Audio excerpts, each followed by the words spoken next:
With fall in full swing, I can't help but reminisce about my favorite autumnal memories growing up. Apple picking, eating kettle corn at the pumpkin patch, and of course, my first kiss with a scarecrow in the corn maze. The first kiss of many. Only great things happen in corn mazes, which is why I asked Amy Hogger, Mike Rubens, Alana Harkin, and Mike Brown to go to one in Pennsylvania and talk to voters about the election next week. Experts are calling Pennsylvania the tipping point state this election, and for once it has nothing to do with cows. So in the most important election of our time, we will not overlook this critical voting block.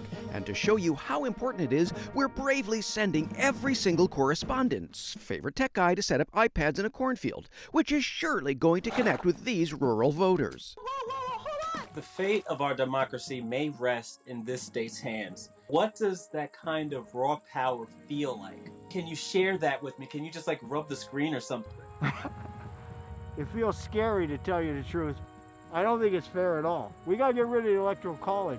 Yes, the Electoral College. It's just one thing that's made this election cycle a maze, which is why we came to this literal maze of corn, and it's Get Out the Vote theme. We're here to answer the question, what will push Pennsylvania to turn left, right, or head straight? To hell.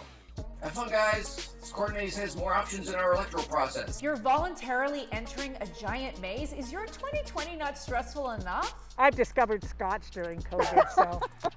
What's it about Joe that you're loving so much this year? That he's not Trump. Fair enough, and that is a good observation. Polls show not Trump with a lead in Pennsylvania. But they said the same thing in 2016, which is both candidates downing hoagies and devouring everyone's favourite gas station chocolate. Hershey chocolate, I like Hershey chocolate. Just don't let him cough on it. Now, in order to understand this purple state, you need to know that Pittsburgh and Philadelphia always go left. But the linchpin is the T-zone of Pennsylvania. And much like my T-zone, it's filled with oil, loving rural working-class voters. The rural blue-collar workers have been screwed since the 1980s. And that's really at the heart of Trumpism, this anger at both the Democratic and Republican establishment. Oh, so that's what it means to be bipartisan. You see, when pro-union manufacturing jobs disappeared, so did trust in pro-union Democrats, which led to a Republican winning Pennsylvania in a presidential election for the first time in 24 years, or one Timothy Chalamet. How do you convince the Trump voters around you not to be Trump voters? You don't. It's worse than a corn maze with no outlet. Absolutely. I'm amazed how many Trump signs we see and very few Bidens, which makes me feel good. Oh boy. But if only we could get into their heads to see what they really think. Or at least get their heads into our props to see what they really think about guns, taxes, fracking, COVID. I believe that President Trump didn't take it seriously. Well, first of all, I paid more than that. He seems to be missing the issues that I have, like my friends are all laid off because of COVID. Are you DTF? Down to frack? Fracking could really help the Pennsylvania economy, but we have to remember to balance that with Pennsylvania environment and keep our waterways clean. Now, can you say all that again in a fracking voice? I'm not sure what a fracking voice is. Is that deeper? What is that? So I am completely against fracking. I know people in Susquehanna County who turn on their water for their wells and can actually light it on fire because of the gas coming in between. Is it a cool party trick for them, or are they upset about it?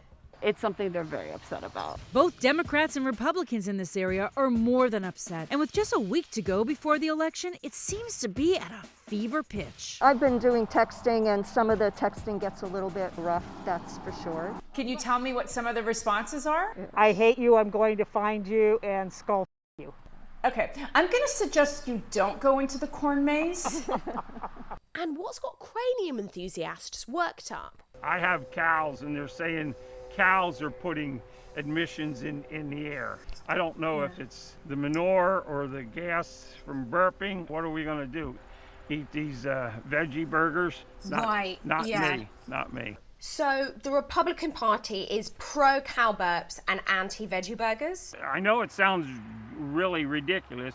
If guys like this don't like what's on the menu, what else could Biden do? In the 2016, Trump won by just something like 60,000 votes, I think, in Pennsylvania. So if every precinct in this state got 3 or 4 more people to vote Democratic, we would tip the scale. So essentially, all you have to do is lose by less. That's right. Oh wow, so Biden doesn't have to win rural Pennsylvania, he just has to be less of a loser. And in this spirit of bipartisanship, we're going to let a Republican give us advice on how to make that change. I hope everybody votes. The most important thing, what is paramount, is what you're doing to promote voting with the show that you're doing, and thank you for doing that. You're the first Republican to ever thank us for our show. And I truly can't believe I'm saying this, but we have got to listen to the advice from a Republican and a corn maze and vote, because Pennsylvania could still go any direction in this maze. But if we do our part, maybe we can lose by less in the T-zone. Wait, has anybody seen Mike Rubens?